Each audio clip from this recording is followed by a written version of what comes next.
এই জিন্সের প্যান্টও আয়রন করা লাগে আমার। এই যা, আমি চুলায় কি বসেছি মাছ দেখাই।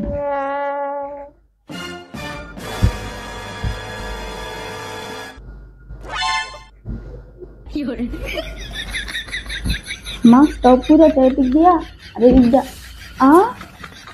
আমার প্যান্ট পুড়ে গেছে গা। আমার জামার প্যান্টটা পুড়ে গেল গা। এখন কি হবো? আরে তো যেই বকাটা দিব আমারে, কি করা যায়? আরেকটা না প্যান্ট আছে,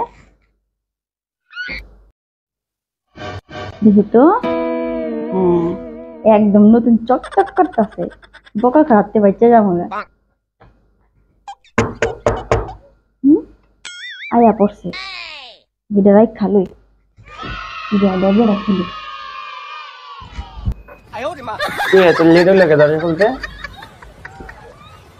তুমি আইসো, আমি একটা কাজ করতেছিলাম, খুলতে।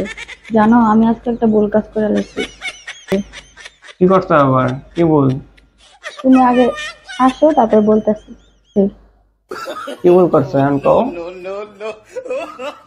তুমি জানো তোমার যে দুইটা নীল কালারের প্যান্ট ছিল না?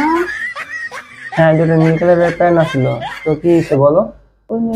এইখান থেকে না একটা প্যান্ট আমি পুরা ফেলছি আয়রন করতে গিয়ে। তো পুরা কিছু কি হয়েছে? আরেকটা তো আছে, সমস্যা কি? আরেকটা তো আছে, যে আরেকটা ভালো প্যান্ট ছিল না যেটা তুমি কথা বলতেছো, ওই ভালো প্যান্টটা কাইটটা ওই পুরা জায়গায় আমি তালি দিছি। তালি দিয়ে নতুন প্যান্ট বানাই লেছি পুরা। নতুন প্যান্ট কাইটটা পুরা বানাই ওটা তালি দিয়ে আবার ডিজে প্যান্ট বানাইছো? বাহ, ভালো করছে না? হ্যাঁ ভালো করছো, অনেক উন্নতি করছো। তাই থ্যাংক ইউ কও।